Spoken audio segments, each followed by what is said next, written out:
Hi, everyone. Welcome. Christine Deputy, CHRO, EVP at Nordstrom's. Her team supports more than 70,000 employees worldwide and oversees recruitment and succession planning, learning, development, comp, benefits, everything. And before Nordstrom's, Christine held leadership positions at Aviva, Barclays, Dunkin' Donuts, and Starbucks. And then moderating and interviewing Christine is Ruchika Tulshyan. And Ruchika is a diversity and inclusion strategist, author, and journalist. Her company, Candor, advises organizations on diversity, equity, and inclusion strategy. She is the author of The Diversity Advantage, Fixing Gender Inequality in the Workplace. And as a journalist, she's had bylines in Forbes, Wall Street Journal, and HBR, just to name a few.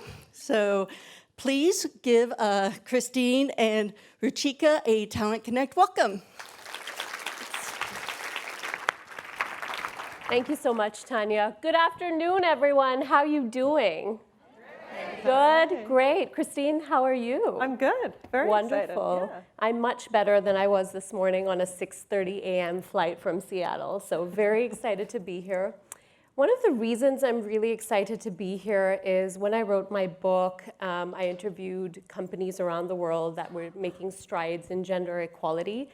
And there was only one thing in common with all these organizations, right, around the world, different geographies, location sizes, industries, and that was that they had leadership buy-in and leaders were driving culture change.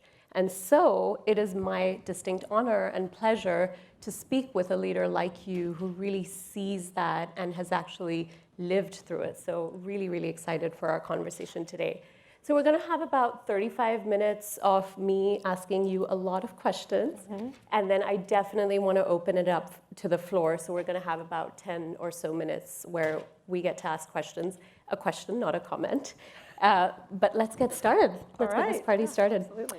So do tell me about your approach to building a healthy, inclusive culture at Nordstrom, a company that happens to be 100+ years old, but is also really successful in the digital age.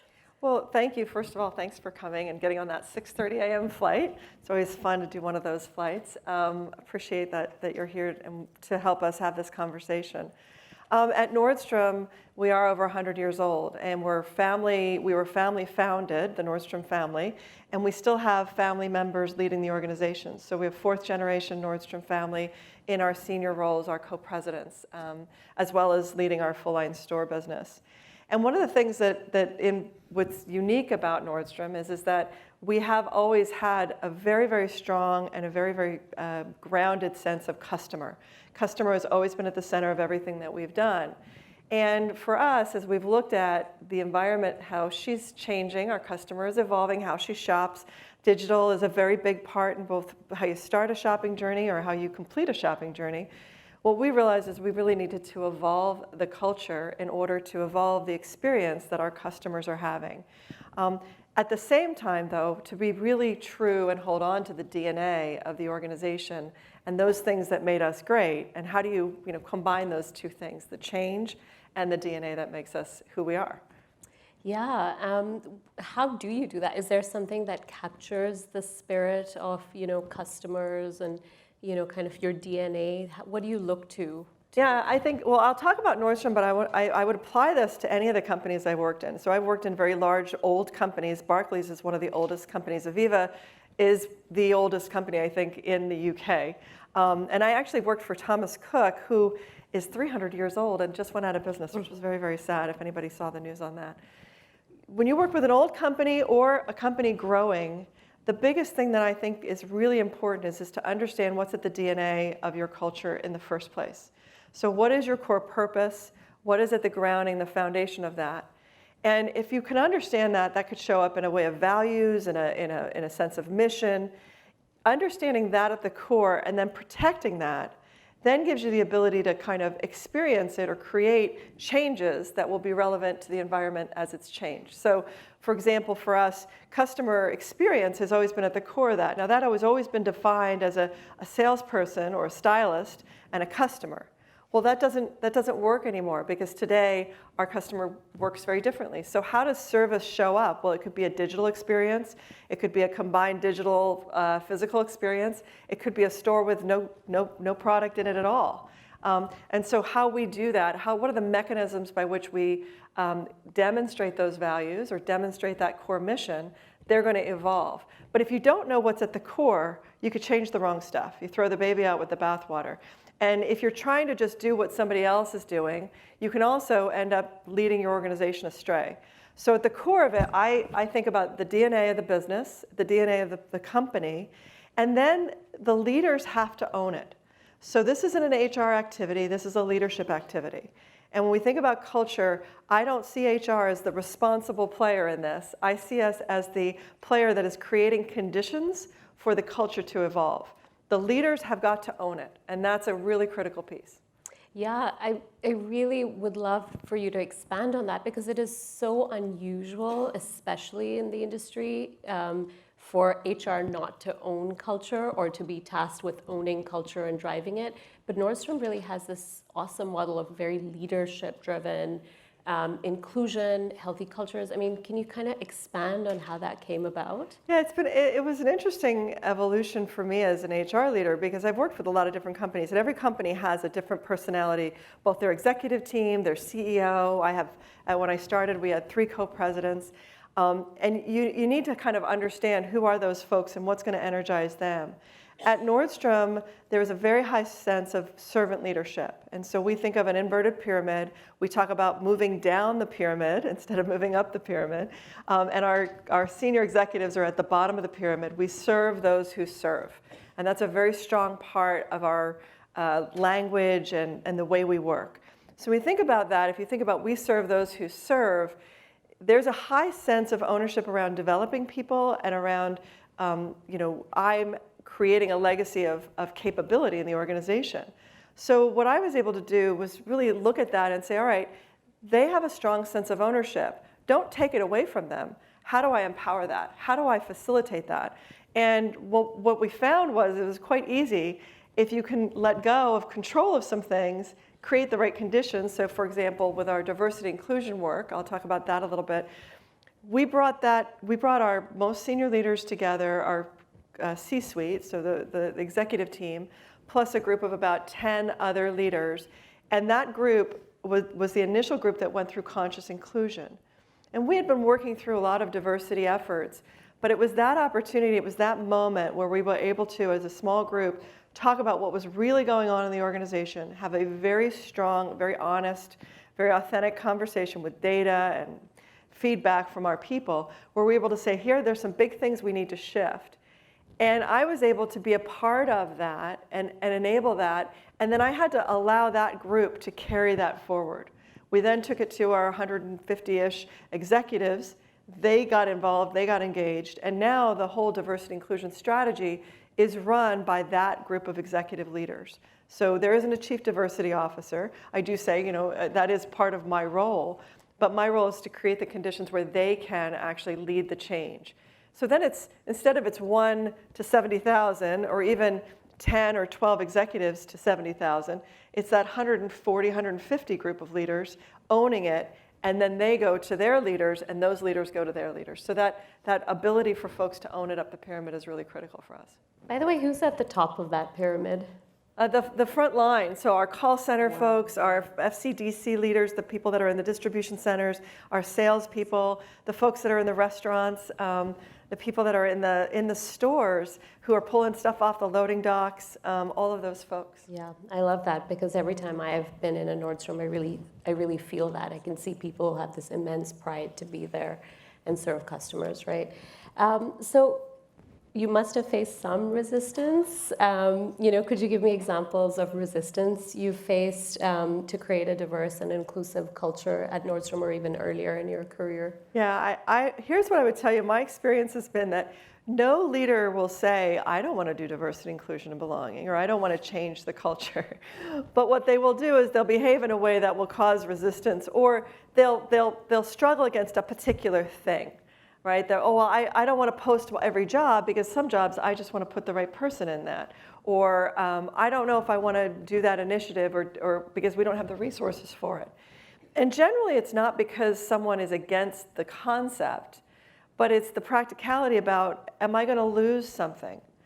And for any of us who've been in roles where we've had privilege, I've had privilege as a white woman in my career, the process of going through a culture change, whether I've been in the company for 30 years or for 5 minutes, or a diversity change when you're starting to create a more inclusive environment, really trying to balance the playing field, there's a sort of sense of, am I going to lose something in that process?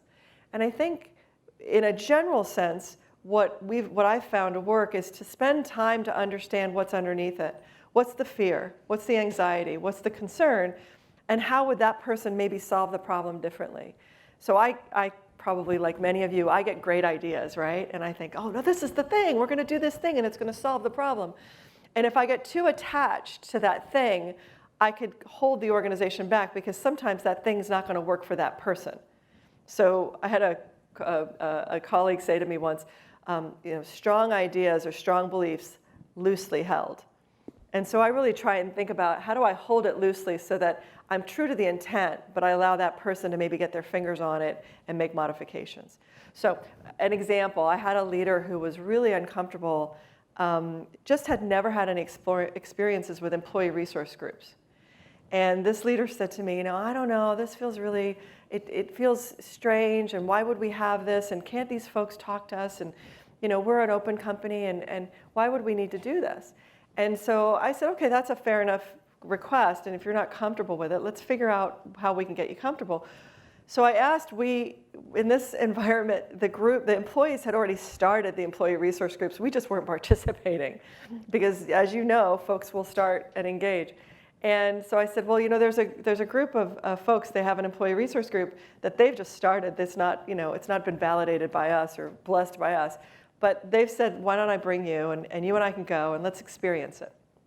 And so this leader came in, and he sat next to me in the back of the room and participated and just observed. And at the end of it, he was able to see and hear in a really authentic way the experiences that folks were having in the organization. And from his view, he said, that's not what I want our people to experience.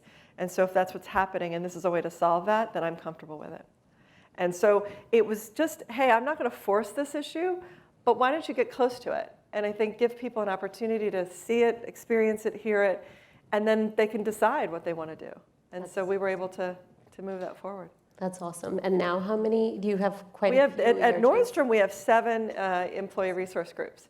And so it's been a really great journey. And those employee resource groups it's been interesting. Those employee resource groups and all of our diversity strategies run by our executives, individuals who are motivated, energized to run these things. And we were just at a conference this week, and we talked about customer segmentation. We were talking about getting obsessed with our customer and really focusing on the holidays, et cetera. And what was fascinating for me was to listen to the language of inclusivity and really thinking about a multicultural customer and making sure that we're serving her on her terms through a lens of identity. And the language really has shifted. And it's been really exciting to see that. And that's not coming because it's an HR initiative. It's coming because it's the organization. Understanding that our customers are shifting and evolving how they shop and how she shops and how do we show up for them. Yeah, great. I love that. So do tell us about practices that are working at Nordstrom, especially related to inclusion for its employees and customers. Okay, I'll talk about a couple of different sort of things that we've done. So from an overall culture change, one of the things that I was tasked to do, I came into Nordstrom about four-ish years ago, was to think about how do you evolve the organization from a very store-centric model, because everything was sort of the center of gravity was stores, to a much more digital, balanced experience. So physical and digital experiences combined and intersecting. And so we've had to do a lot of work over the past couple of years to think about what's the talent we need in order to deliver that experience. What's the structure? How do we measure ourselves? All of those things. Now, what we've been doing as we've gone through that is we've been doing that with a lens of how do you eliminate bias and start to create a more open and inclusive culture. Because what we know is that if we can unlock more innovation, if people feel that they can be themselves and bring themselves to the experience and the conversation, you can have more innovation. And more innovation means you're going to move to outcomes faster and you're going to get your business to move faster. So we've done things like we've brought in we did a complete revamp of all of our job leveling and career framework and compensation structures. Now that seems like a very HR-y thing to do. And in the initial stages of it, I had some of my executive leaders saying, Christine, tell me again why we're doing this, because it's a lot of work. We had thousands and thousands of job descriptions and job titles. And I mean, it's not like we were a startup. We're 70,000 people. We're running, driving down the highway at 90 miles an hour. But by restructuring the way we thought about job leveling and compensation and putting in guardrails and parameters, we were able to put some structure around decisions around pay, which could eliminate bias. And it was the work that we did in the first year or two I was there that as we started to really measure ourselves around pay equity and pay parity, that we were able to achieve pay equity. We would not have been able to get to pay equity had we not done all the other components of that work. And I don't think we could sustain it if we didn't have the systems in place that would enable us to do that. We did things like we launched paid parental leave to really demonstrate, create proof points that we were committed to the diversity of our employees and to their total life, their total self. We've revamped a lot of our policies. We have an inclusive communications policy which talks about the use of different languages on the floor in the store or in the back offices and what is appropriate for English or non-English. We have our posting policies around that all jobs will be posted internally, and we are relentless and consistent around that to really make sure that people have equal access to opportunities. We're now doing work with our leaders to help them interview more effectively and give better feedback, because now that you've got people going through that process, you need to be really good at giving that feedback. But even just being very public about that. We did a launch campaign called Be Known, Belong, where we really encouraged all of our employees to put their identities into our Workday system so that they could put their pronouns in there, they could put whatever information they wanted so that they could be known and they could show what they wanted to and not show what they don't want to, but really creating more proof points for people to say, hey, we want to understand who you are, and it's interesting and it's important to us because then we can build programs around those things. Yeah. Great. For me, pay equity and pay parity is so important because I keep getting this sort of number, women make 78 cents to the man's dollar. As a woman of color, I'm keenly aware that, yes, obviously there's a further racial wage gap that exists as well. And so I love the fact that you're looking at not only pay equity, but pay parity. Could you kind of talk about how those conversations came about? Yes. Why pay parity? Absolutely. So, I mean, at Nordstrom, it was very interesting. Eric said to me, I don't understand why we can't just say we have it. I want a number that proves it. And I said, well, it's really complicated. He said to me, no. He said, Christine, we just need to say that we're there. We are paying men and women the same for equal jobs, for equal work. And I said, okay, but the only number, like the pay equity, it's a bunch of numbers, right? You can't say, boom, I have 100%. You can say, what I've done is I've looked at all the jobs, and for equal pay, for equal work, in the same geographies, we are paying men and women the same, and people of color. So we've done that work, and we did that work. But the other number that he wanted that percentage number. He said, I don't want to know that like we're paying women 70% of men, what men make. And I said, well, that's not a pay equity number, that's a pay parity number. Because what that reflects is representation of people at most senior levels. So the reason when you look at all women and all men in an organization, and you might say women, in the UK, you have to report this number. So I've worked in UK companies, you report the number as part of your CDNA. You say, I don't have representation of women equally as in my nomenclature as you go down the pyramid. So when you add up all the men's salaries and all the women's salaries, women are making less than men in totality.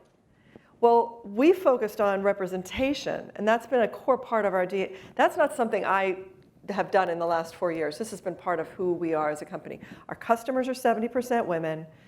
I will say, Starbucks sort of got close to this, but I've never worked in a place where I'll walk into a room of senior leaders and it's all women. And that's very different, because I think any woman in the room here would say, walk into most senior rooms and they're mostly men.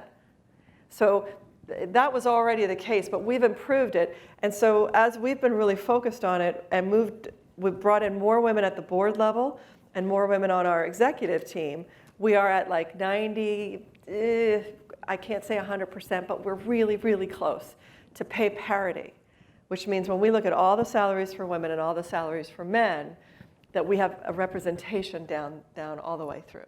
And that and I said, well, if we want to go public with that number, we can, but we don't have to. It's not required. And Eric is one of the 3 co-presidents. He was very adamant. He said, we should say what we believe, and this is what we believe, so this is what we should do, so let's do it. So I said, okay. But Fabulous. you have to have that commitment. Yeah, I really, really love that, because honestly, looking at the data, and I'm very data informed, very much like you are, and that really, really upsets me, because companies will come out and say, well, we have pay equity and men and women are getting the same roles. And I'll say, well, tell me about board roles. Yes. Tell me about leadership. What does advancement look like at this organization if you're a woman or a person of color or any other historically underrepresented, identity and community? And organizations aren't willing to go on record and say that we're actually looking at that data, right? And it's really concerning. So kudos. Well, and it changes the Kudos. conversation. So when I joined the executive team at Nordstrom, I was the only woman. Today we have 4 women on the executive team. The conversation is different. Now we want more people of color. We don't have that, and we need that, right? We have some, but we don't. And I think that would give us a different conversation. And so as we look at all of those opportunities, it's about you're only as good as the information you get. And so by creating an inclusive environment and bringing people to the table, you're going to get information from different perspectives that you wouldn't have otherwise. Just bringing people in doesn't help. But if you can create the environment where people have a voice and they can bring that point of view to the table, that's really critical. Yeah, so true. Let's be real here. Culture change is super hard. It's extremely uncomfortable. We talk for a second about, things and long-held traditions and ideas that perhaps you and others have had to really let go in order to create a more inclusive environment, right? Because there's this idea like, we've always done it this way, like we've been successful, et cetera, et cetera. So tell me about... Yeah, and it's hard. I would say culture evolution is harder in companies that have been successful. In companies that are like, when I was at Aviva, we had gone through a shareholder spring. Everybody got fired. We were all new. We could say, hey, listen, it's bad. We got to fix this place, right? And then also when you're starting up, when I was at Starbucks, early days at Starbucks, really early, we had, I don't know, we had maybe 1,500 stores when I started. When I left, we had 20,000. But when I got there, we were growing, we were starting, we were energized, we were creating. It's not as hard to kind of build off of that. At Nordstrom, we had been successful, and we are successful. It's a retail apocalypse out there. I know everybody is aware of that. But we still have, I think, a very strong relationship with our customers, and we have a good brand reputation. So the idea of changing some of these hard-held beliefs, and by the way, many, many, many people at Nordstrom have worked there their whole career. 30 plus years. Folks that started on the floor, the definition of service at with a company that is a shoe company is to get down on your knees to provide service to someone, okay? And those folks had grown up in the organization. And one of the hard-held beliefs that we've been working through is this sense of your career journey. So I'll tell the story is, when I first arrived, I would go to these events with store managers and department managers, and the ritual was, tell me about your career journey. And the folks I was meeting had been in their career, I started out in the BP department, which is our young customer, selling, tank tops. And, I did this, and I was assistant manager, and then I was a manager, and now I'm the regional, and I'm running, 8, 12, 15 stores, and it's an X billion-dollar business. And that was the story. But all through that story, what folks would say is, I got tapped on the shoulder. And then I got tapped on the shoulder. And then I got tapped on the shoulder. And inherent in tapping on the shoulder is I have a relationship with someone who's picked me. I got picked. And so we started to look at that, and I started to hear that, and I heard things like, I was raised by this person. Very parent-child relationship. And then you have an overlay of a family, right? Now, this hasn't been purposefully created, but it sort of comes through, and so you say, well, wait a minute, there's something in here that might be sending the wrong message. Because people were getting picked and tapped on the shoulder, not because you were like me, but because your results were amazing and you delivered amazing experiences for your customers and you created and built team members who were getting promoted. That's what it was grounded in.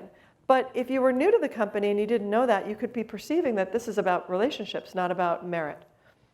And so when we redesigned our performance system, we actually said it's going to be employee-led and manager-supported. When we talked about job postings, we've said, you own your career. You need to be telling us what you want to do in order for us to support you. And we've had to sort of debunk some of these myths, not getting away from the construct that your performance is your resume, and not to debunk the idea that we really value internal development, but to balance it with the fact that you don't have to have a relationship to proceed down the pyramid and get bigger jobs. And it's a delicate thing to disconnect and sort of unpick. And I don't see we're not all 100% there, but it is something that leaders, as your most senior leaders who have been with the company, we have a woman named Tacey who's she's one of our general merchants. And she leads our leadership pillar for our diversity team. And when she speaks to it, she's been here her whole career. When it's her voice sharing it and talking about how it needs to change, then the power and the acceptance from the organization is significantly higher than if someone from the outside who's been here for 5 minutes says, hey, you need to change. So allowing her to come to that realization and her bringing it forward and then her leading the change has been very different than if somebody from outside had said, hey, this is a problem. Yeah. And that's a great example of something that's, empowered by HR. You're holding your leaders accountable. You're holding the culture, so to speak, accountable.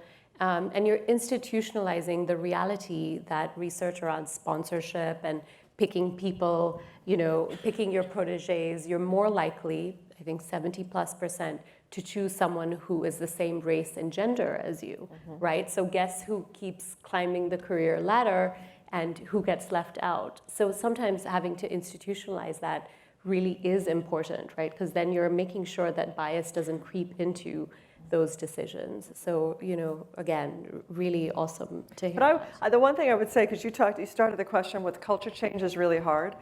And I would say, just to remind, it is really hard. There are 2 steps forward and 1 step back. There are days when you think, they just don't get it. If they don't they get what I'm telling them? Our role is to look at the data. Our role is to create the systems. Our role is to analyze the systems. That is one of the unique things that an HR leader, whether you're in talent or compensation or whatever, we do that. That's where we spend our time. That's our superpower in the organization. But as a result of it, we can often be frustrated by the fact that folks are not moving as fast as we want them to, or they're not realizing what we can realize and we can see. And so I just encourage you that culture change, we use a phrase, gradually then suddenly. And it's not my phrase, it comes from Susan Scott's work in Fierce Conversations. But the idea is that it's going to be a little bit, and then you go, oh my gosh, look at where we are. And for me, it's those moments when I hear leaders playing back words like, any words around, how we're driving to a digital organization, or we're trying to use data better, or we're being more inclusive in our conversations, or hey, I just played my bias out there, I need to think differently about that, or we talk about bonding and bridging. I've really found myself bonding, I need to do more bridging. When they're saying those words in the organization, then I go, I've had a moment. And I try and really encourage my teams and myself to celebrate those moments, because then it'll be a while before you get another one. And that's okay, because it is gradually and then suddenly. Yeah, because unfortunately HR doesn't hear often enough all the awesome work you're doing, right? No. Most of the time it's like putting out fires and all of that. But, well, and I always say, I'm happy if they never say that HR did this. Because if the organization believes, and if they really do own it, then we were just helping make it happen. And that can be hard because, within HR, you're like, hey, I want to celebrate. So I do a lot of work to celebrate with my teams, and we do a lot of recognition because I know that there's a lot of heavy lifting that often is behind the scenes. And we're doing little nudges all the time, and the organization is shifting. So. I think what's important when it comes to culture change is thinking, really long term, like what are things I'm doing now that I may never benefit from, right? But people after me will, right? Yeah. And that's what culture change really is. I get very excited. I got a text from a colleague of mine at Aviva, and when I first joined, we had to do a lot of work with that organization. They had engagement scores in the 30s, and it was tough. And he sent me a text, and he said, "Oh, I was at this session. We called them an Agora. We were at an Agora session, and we did da-da-da-da-da." And I haven't been there for almost 4 years, and those are things that we put in place. And I was like, yes! I mean, I couldn't have gotten anything that would have made me feel better, because it was something that I had something to do with, and that it was still serving them, and that was exciting. So great. What trends around culture and belonging are you watching closely, and what does the future of work look like at Nordstrom? I wish I had my magic 8 ball to kind of see what the future is going to be. There's a number of trends that are happening, and we're trying to really stay out in front of it. I think the employees, from an employment trend or a work trend, there's been 4 things that we've been very focused on from the very beginning of the journey that I think continue to stay true, and how they manifest will look different. Transparency is a key theme. It's happening. We get information. We have a computer in our hand all the time. We want to find out something, we can get information. And as employers and even HR people, a lot of times we think we can, this is confidential, this is a secret, we don't talk that, we don't share that. Transparency has got to be at our forefront. So how you build systems, how we build systems, should be built in a way that everybody can see behind the curtain. And I think that's really critical, and it's going to just get more and more critical. The expectations of the generations that are coming into the workplace is, no, you should be able to show me what this looks like. Why are you hiding it? I think there's a question about speed. Speed, everything's moving faster, faster. We talk about it. I think there's a balance in that, folks want to do everything. I want to get promoted right away. I want to get development right away. There's a certain balance that we have to balance there. But the expectation of my workforce that I work with today to resolve problems in a very fast way, it is faster today than it was 20 years ago. The employee base 20 years ago would say, hey, this is a problem, but we know it's going to take a while. We're a big company. You're going to work through it. Today we know we have a problem. And when are you going to fix it? Because the clock is going. Now that you know about it, we need it moved. And so our ability to be very agile as a function and to get quick and responsive is really, really critical. And I think we've just got to be able to be more flexible. We create a lot of systems and structures that are very hardwired, and I think we're going to have to get more and more flexible. Let's see, what did I talk about? Transparency, speed. Gosh, now I'm going to blank on my other 2. That's not good. Let me think about it. I'd have to come back to this one. There's 2 other themes that we've been working on, and now I can't even remember what they are. It's been a long day, but not as long as for me as it was for you, but I love the idea of transparency and speed, and really for me, I think that's something I've been watching really closely. So I'm glad you brought that up. Okay, so last question for you, because I know the audience has many questions, is what advice or story do you have for the audience, right? On that, we're all here focused on trying to create those healthy, inclusive cultures. What advice do you have for the folks here? Well, I think that first and foremost, your leaders at the very top of your pyramid or the very bottom of your pyramid, they need to want to do it. And if they don't want to do it, that's okay. Don't do it now. It doesn't mean you're never going to get to do it, whatever it is. But I think you've got all of us have, we have tools in our toolkit. We've got playbooks that we've used. We've got things that we've done either before, 10 years ago in this company that you want to bring forward, or things that you've done in other companies that you want to bring to the company you're in. And I think it's really important to connect to the business issue to solve the problems that are most important for the leader in the organization today. And then find your way to those things that you believe are maybe those bigger meta purposes. You can't start with your, hey, this is the one thing that I think we should do, if it isn't the one thing that the organization wants to do. But if you can connect what that initiative is. So we started working on inclusion and belonging and diversity from the day I arrived. But did I launch a big strategy right out of the gate on that particular topic?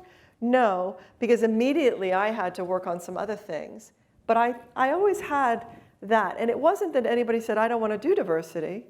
It was just that the immediate problem at Nordstrom, the immediate focus was about talent. And so talent gives you a great way to go after these things, which was great. So I said, okay, that's a great way to do that. With any culture change, you've got to find your way into the problems that the organization's facing and start with those things. At Aviva, it was different. At Aviva, we were doing cost cutting. We had to focus in on how the organization was going to heal from a massive amount of change that was not done very well. So it just depends on where the organization is. Meet them where they are, and listen, and then find your spot.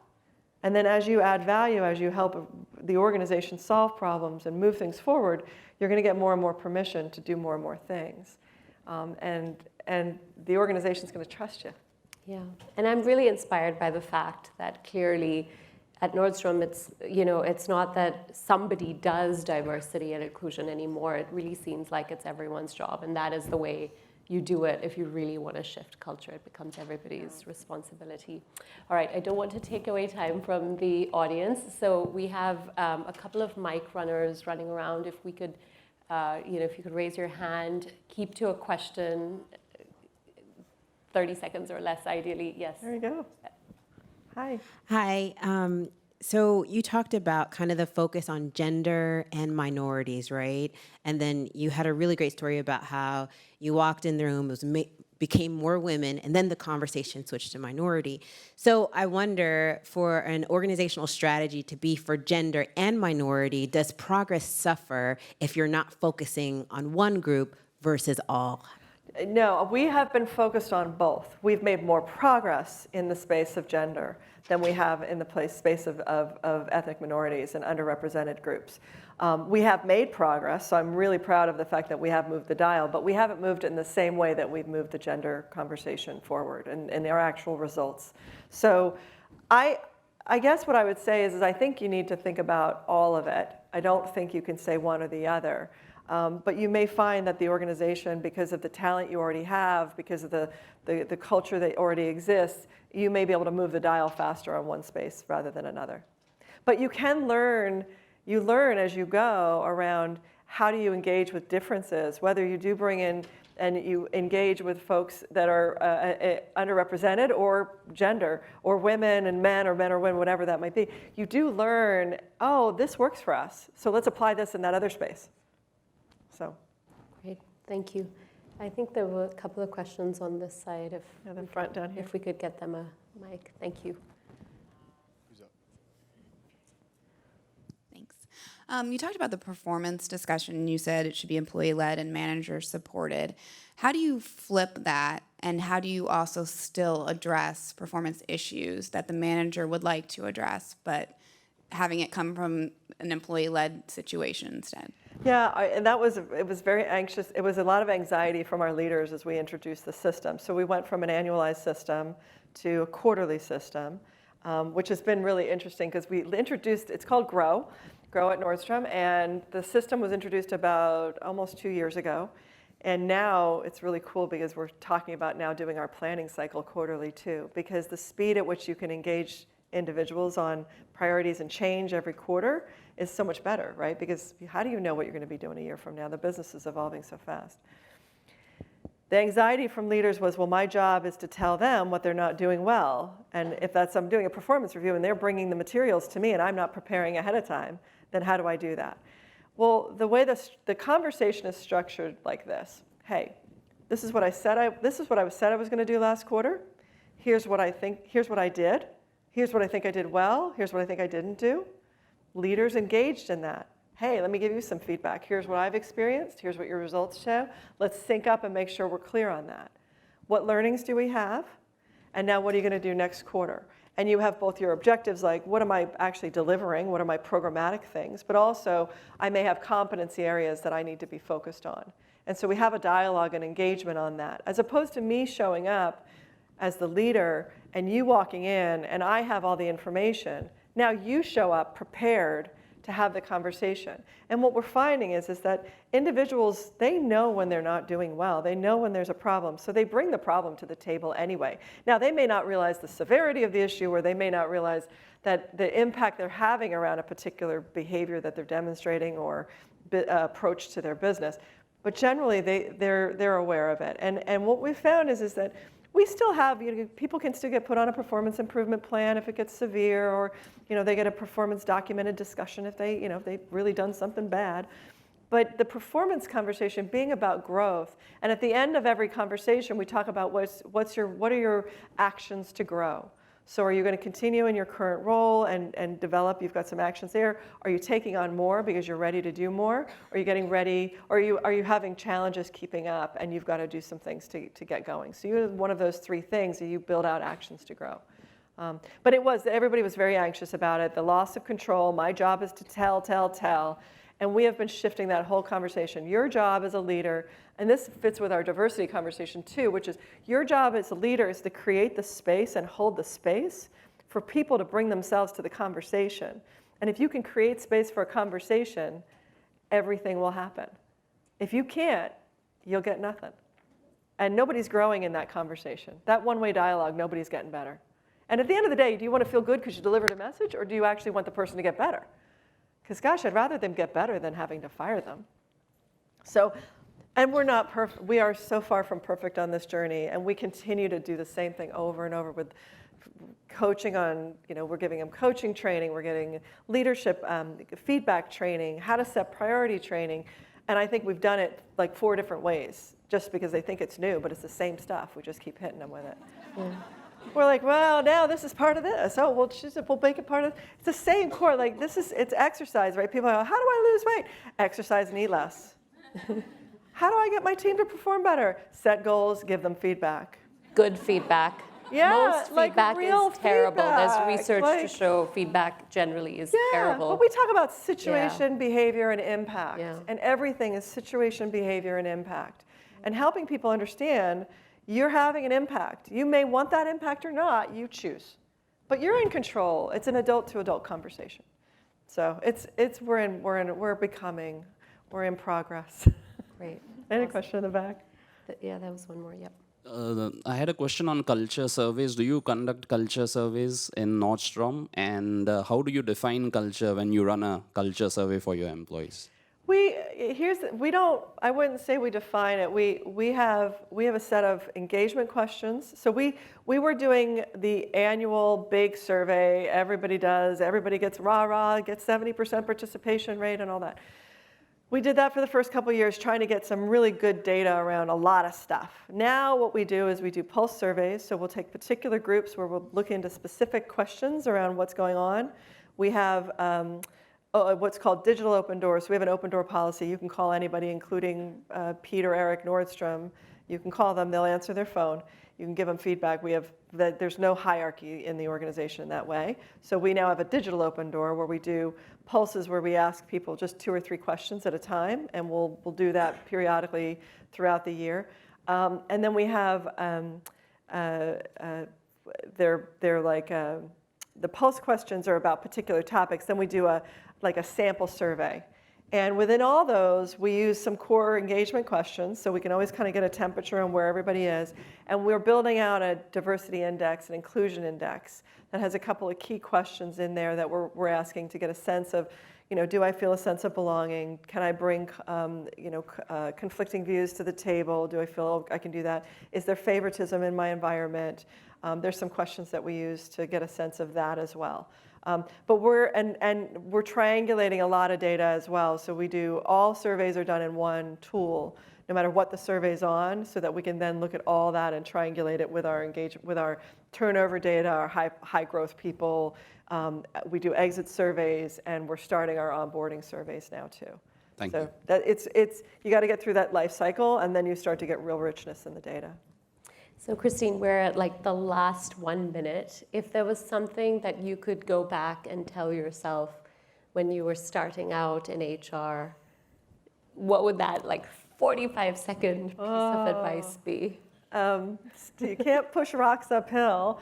I would say I think that you're working within a system, and anybody who did Sangi's fifth discipline and the systems thinking stuff early, I don't know, maybe it's becoming, maybe people will get interested in it again, but it was back in the old days of the 90s.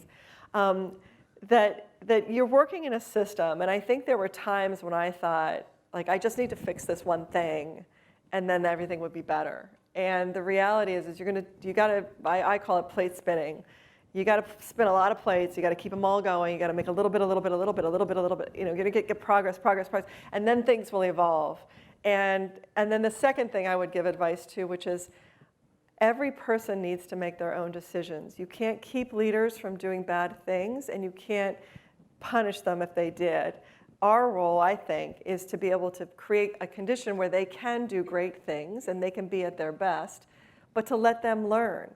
I know a lot of times early in my career, and I do this coaching with my own team, where I've got HR leaders that are literally like feeling that they're responsible because their leader is going to make the wrong decision. And I'm like, that's not your job. Your job is to help them have all the right insights to make great decisions. And if they make a decision that you don't agree with, that's fine. Your job is to help them make that decision great. And if you can do that, and you can let go of this sense of like, I've got to get in the middle of everything, I think we can be better practitioners and make a bigger impact. Thank you. Thank you so much for your insight, Christine. Y'all have been wonderful. Thank you so much. And we'll see you soon. Thank you. Thank you, Take guys. care. Thank you so much.